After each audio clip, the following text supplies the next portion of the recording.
Welcome students. आप सभी लोग मेटलर्जी के टॉपिक को क्रम से देख रहे होंगे। इससे पिछले वीडियो में मैंने आप सभी लोगों को आयरन की मेटलर्जी को डिस्कस किया था, या कहें तो आयरन का धातु निष्कर्षण हम लोगों ने पढ़ना स्टार्ट किया था। आयरन का धातु निष्कर्षण थोड़ा सा बड़ा टॉपिक था, इसको हमने 3 पार्ट्स में बांट दिया था। इसलिए पहले पार्ट में हमने आयरन के अयस्क से लेकर कच्चा लोहा कैसे बनाते हैं, दूसरे पार्ट में उस कच्चा लोहे से ढलवा लोहा और ढलवे लोहे से पिटवा लोहा कैसे बनाते हैं, और तीसरे पार्ट में हमने सीखा था कि जो हमारे पास पिटवा लोहा है या जो हमारे पास ढलवा लोहा है उससे हम स्टील कैसे बनाते हैं, इस्पात कैसे बनाते हैं। जिन भी बच्चों ने ये वीडियोस नहीं देखे होंगे वो उन वीडियोस को क्रम से देख लें तो आपको ये टॉपिक समझ में आएगा। बेसिकली ये टॉपिक बड़ा टॉपिक नहीं है, छोटा सा टॉपिक है, बट आपको आना चाहिए। साथ ही साथ ये आपके डेली लाइफ से जुड़ा हुआ भी है। कोई भी कॉम्पिटिटिव एग्जामिनेशन वगैरह में ये सब क्वेश्चन बहुत पूछे जाते रहे हैं। बहुत सामान्य से क्वेश्चन है जिसको हम बोलते हैं जनरल केमिस्ट्री या जनरल साइंस। ये जनरल साइंस से रिलेटेड पार्ट है। आज हम उन तीनों वीडियो का मर्जर करते हुए जिस टॉपिक को पढ़ने जा रहे हैं उस टॉपिक में हम बात करेंगे कि ढलवा लोहा, पिटवा लोहा और इस्पात में क्या अंतर है। ठीक है, ढलवा लोहा, पिटवा लोहा और इस्पात में क्या अंतर है। तो देखो, अंतर के लिए बोर्ड पे लिखा हुआ है, आप लिख लीजिएगा। पहले आप समझ लीजिए, क्योंकि सुनी हुई बातें बहुत लंबे समय तक आपको याद रहती हैं, और सुनने के बाद यदि लिख लिया जाए तो फिर चीज़ ऐसी हो जाती है कि आप एक बार भी रिवीजन करोगे तो आप फटाफट चीज़ों को सीख ले जाओगे। तो आप सभी लोग, उम्मीद है, पहले सुनेंगे फिर स्क्रीनशॉट लेकर के लिखते रहेंगे। तो सबसे पहले हम बात करते हैं डिफरेंसेस को हमने कुछ आधार पर तय किया है। सबसे पहला डिफरेंस है, देखो 3 कॉलम हैं। ढलवा लोहा जिसको कास्ट आयरन कहते हैं, पिटवा लोहा रॉट आयरन कहते हैं, और इस्पात जिसको हम स्टील कहते हैं। 3 कॉलम में इसको बांटा हुआ है। सबसे पहला जिस आधार पर हमने इसको क्लासीफाई किया है वह कौन सा है? संगठन। इसको हम बोलते हैं कंपोजिशन। कंपोजिशन क्या है? आप सभी लोगों ने पढ़ा हुआ है कि जो ढलवा लोहा होता है उसमें जो आयरन है वो 93 से 94% रहता है, कार्बन 2 से 4% रहता है, और मैग्नीज, सिलिकॉन, फास्फोरस, सल्फर, इन सभी के जो इम्प्योरिटीज़ हैं वो लगभग 1.5 से 2% तक रहती हैं। ये ढलवा लोहे का कंपोजिशन है। हमने आपको जो ढलवा लोहा पढ़ाया था तो ये चीज़ें याद कराई भी होंगी। उसके बाद हम बात करते हैं प्योरेस्ट फॉर्म। ढलवा लोहा इम्प्योर है, अशुद्धियाँ भी ज़्यादा हैं, मगर जब हम बात करते हैं लोहे का शुद्धतम रूप कौन सा होता है तो याद रखिएगा, लोहे का शुद्धतम रूप कौन सा होता है? पिटवा लोहा। और पिटवा लोहे में देखो आयरन की मात्रा कितनी ज़्यादा है, 99.8 से लेकर 99.9% तक है, और कार्बन की मात्रा बहुत कम है, 0.1 से 0.25%। और जो अदर इम्प्योरिटीज़ है, अदर इम्प्योरिटीज़ यही वाली होती हैं, इनकी मात्रा बहुत कम हो जाती है और घटते घटते 0.1 से 0.5% तक मात्रा हो जाती है। ये हमारा पिटवा लोहे का कंपोजिशन है, याद करिएगा। इस्पात वाले में याद रखिएगा, इस्पात में इम्प्योरिटीज़ तो नहीं होती हैं, मगर हमारे कार्बन की जो मात्रा होती है वो ढलवा लोहे से तो कम होती है, पिटवा लोहे से थोड़ी सी ज़्यादा होती है। कार्बन की मात्रा 0.25 से 1.5% तक रहती है, और आयरन 99% से लेकर 99.8% तक रहता है। ये इस्पात का कंपोजिशन है।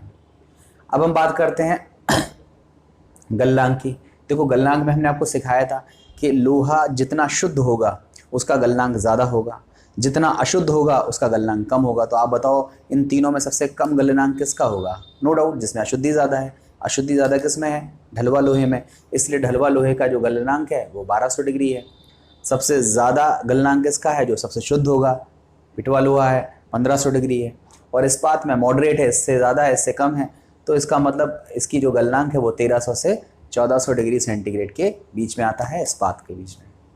संरचना, ये देखो अभी मैं आपको सिखाऊंगा सॉलिड स्टेट, तो इन चीज़ों को सिखाऊंगा। क्रिस्टली या क्रिस्टली क्या होते हैं, बट आप ऐसा समझ लीजिए कि ऐसा लोहा जो मोड़ने पर या चोट मारने पर चोट को सहन कर ले जाए, फ्लेक्सिबिलिटी शो करे, उसको बोलते हैं रेशेदार।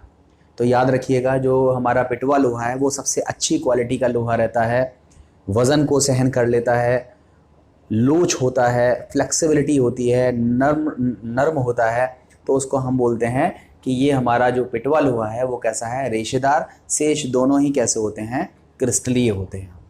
प्रकृति की बात करें तो आपको बताया हमने, ये नर्म होता है, आघात वर्धनीय। आघात वर्धनीय आपने सीखा होगा धातुओं के गुणों में, जब हम धातुओं पर ठोकर मारकर पीट कर उसकी चादर बनाते हैं तो उस गुण को हम बोलते हैं आघात वर्धनीय। तो ये नर्म होता है, आघात वर्धनीय होता है, तन्य होता है, खींच के तार भी बन सकते हैं, और टफ होता है, कड़क भी होता है, तो इसको बोलते हैं चीमड़ भी होता है। और ढलवा लोहे में देखें तो ये कठोर तो होता है बट ब्रिटल होता है, गिर जाएगा तो टूट जाएगा। और यहाँ पर इस्पात नर्म भी हो सकता है और कठोर भी हो सकता है। It depends on percentage of carbon, ये कार्बन की प्रतिशतता पर निर्भर करता है। अगर कार्बन की प्रतिशत मात्रा ज़्यादा है तो हमारा इस्पात कठोर होता जाएगा, और यदि हमारे पास कार्बन की प्रतिशत मात्रा कम है तो इस्पात हमारा नर्म होगा। ठीक है, अब हम बात करते हैं चुंबकत्व की। ये भी इम्पॉर्टेंट है। ढलवा लोहे और पिटवा लोहे से सीधे चुंबक नहीं बनते हैं, कहें तो इनका चुंबकीय गुण अस्थायी होता है। और जब हम इस्पात की बात करते हैं तो इनका चुंबकीय गुण स्थायी होता है और ये चुंबक का निर्माण करते हैं। जो चुंबक बनाने में हम स्टील का यूज़ करते हैं, इन लोहे का यूज़ नहीं करते हैं। देखो चुंबकत्व में अस्थायी चुंबक बनते हैं, ये भी अस्थायी चुंबक बनाते हैं और ये स्थायी चुंबक का निर्माण करते हैं। इसके बाद है बेल्डिंग। ये इंपॉर्टेंट है, आपको बताया भी था। जैसे आपने कभी कभी देखा होगा घरों में कुछ लोहे का सामान होता है वो टूट जाता है, आप अपने पेरेंट्स से बोलते हो कि पापा इस पे वेल्डिंग हो जाएगी, या आप वेल्डिंग कराने के लिए जाते हो दुकान पे, तो वो दुकान वाला ये कह देता है इस पे तो वेल्डिंग हो ही नहीं सकती है। तो आपके दिमाग में एक बार सोचा तो होगा कि यार इस पे वेल्डिंग क्यों नहीं हो सकती, ये भी तो लोहा है, लोहे पे वेल्डिंग नहीं हो सकती। तो याद रखिएगा, यदि वो कास्ट आयरन है, ढलवा लोहा है, तो उसमें वेल्डिंग नहीं होती है। और अगर वो पिटवा लोहा है, प्योरेस्ट फॉर्म है, उस पर वेल्डिंग हो जाती है, आसानी से वेल्डिंग हो जाती है। अगर वो इस्पात है तो इस्पात पर ऑर्डिनरी वेल्डिंग नहीं होती है, मतलब जो नॉर्मल आपकी वेल्डिंग मशीन होती है उस पर वेल्डिंग नहीं होती है। अगर आप वेल्ड कराना ही चाहते हो तो फिर आपको गैस वेल्डिंग करानी पड़ेगी। इसको हम बोलते हैं कि ये वेल्डिंग इसमें कठिनाई से होती है। लेकिन ये वेल्डिंग नहीं होती है कठिनाई से होती है। इसके बाद है ऊष्मा उपचार। देखो मैंने जस्ट इससे पिछले वीडियो में ऊष्मा उपचार को पढ़ाया था और बहुत डिटेल में पढ़ाया था, बहुत इंपॉर्टेंट था। ऊष्मा उपचार किसका पढ़ाया था? इस्पात का। तो मतलब ऊष्मा उपचार या हीट ट्रीटमेंट किसका होता है? इस्पात का। ढलवा लोहे और पिटवा लोहे का तो ऊष्मा उपचार होता नहीं है। ऊष्मा उपचार होने का मतलब क्या हुआ था? मैंने कहा था स्टील अगर आपके पास है उसको खूब तेज़ गर्म कर दो, रेड हॉट गर्म कर दो और अचानक से ठंडा कर दो, तो हम क्या देखते हैं कि वो स्टील कठोर हो जाती है। इसको हम बोलते हैं स्टील का कठोरीकरण। हमने ये भी बताया था कि यदि हमने स्टील को खूब तेज़ गर्म कर दिया, रेड हॉट गर्म कर दिया और धीमे धीमे ठंडा किया तो हमें नर्म स्टील मिलती है। इसको हम बोलते हैं स्टील का एनिलीकरण। और उसके बाद हमने बताया था स्टील का टेम्परीकरण। उसमें बताया था कि यदि हमारे पास कठोरीकृत स्टील है तो उसको हम फिर से गर्म करते हैं और फिर धीमे धीमे ठंडा करते हैं तो स्टील फिर से नर्म हो जाती है। इस प्रोसेस को हम बोलते हैं स्टील का टेम्परीकरण। तो इस तरह से गर्म करना और गर्म करने के बाद ठंडा करना और उसकी क्वालिटी बदल देना कि वो कठोर बनानी है, नर्म बनानी है, ये चीज़ कहलाती है ऊष्मा उपचार। ये ढलवा लोहे में नहीं होता है, पिटवा लोहे में नहीं होता है, कहाँ होता है? स्टील में होता है। तो ये भी डिफरेंस है कि इनका ऊष्मा उपचार नहीं होता है, पिटवा का नहीं होता है और इस्पात का ऊष्मा उपचार होता है। समझाने के बाद आपको शॉर्ट में हमने लिखा हुआ है, डिटेल के लिए आप अगर पढ़ना चाहते हो तो पिछले वीडियो को आप देख लीजिए, उसमें समझ में आ जाएगा। अब हम आखिरी बात करते हैं उपयोग की। तो देखो ढलवा लोहे के बहुत सारे यूज़ आपने देखे होंगे। आप तो सीधा समझ लो ऐसा लोहा जो झटका लगने पर, चोट लगने पर टूट जाता है, वो एक झटके में कह दो कि ये कौन सा लोहा है? ढलवा लोहा है। ढलवा लोहा झटका लगने पर टूट जाता है तो ऐसा लोहा हमारा ढलवा लोहा रहता है। अब लोहे को चेक करना, आप खुद देख लोगे, खुद बता दोगे कौन सा ढलवा है, कौन सा पिटवा लोहा है। तो देखो जो ढाली गई वस्तुएं होती हैं, स्टोव है, रेलवे स्लीपर है, नलों के पाइप हैं, खिलौने हैं, ये ढलवा लोहे के बनते हैं। ऐसा नहीं है कि ढलवा के ही बनते हैं, पिटवा और स्टील के भी बना सकते हो आप ये। मगर हाँ, इन चीज़ों को आप नोटिस करना घरों पे, तो आप देखोगे ये चीज़ ऐसी है जो टूटने के बाद दोबारा से यूज़ नहीं हो रही है, तो इसका मतलब ये ढलवा लोहे से बने हुए हैं। पिटवा लोहा बहुत अच्छी क्वालिटी का लोहा है, आप देखो अच्छी जगह पर इसका यूज़ भी करते हैं। तार बनाने में, बोल्ट बनाने में, बोल्ट मतलब समझ लो ना, नट वगैरह, बोल्ट बनाने में, जंजीर बनाने में, कृषि यंत्र बनाने में, जो अच्छी क्वालिटी का लोहा, जो ड्यूरेबल हो, जो लंबे समय तक चले, टूटे ना, ठीक है, तो उस पर वेल्डिंग वगैरह भी हो जाए तो उसको हम बोलते हैं कि ये पिटवा लोहे के बनते हैं। और स्टील तो आपके सब लोगों ने यूज़ जानते ही हो, स्टील का तो बहुत यूज़ है।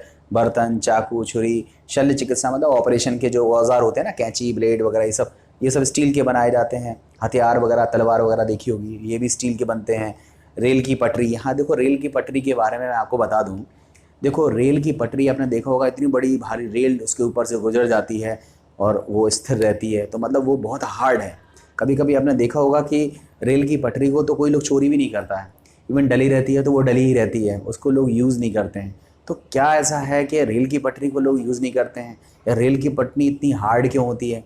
तो देखो यहाँ पर एक चीज़ समझाने वाली बात है कि जो हमारे पास लोहा होता है वो तो नॉर्मल ढलवा लोहा, पिटवा लोहे का मतलब आपको बता चुका हूँ मैं।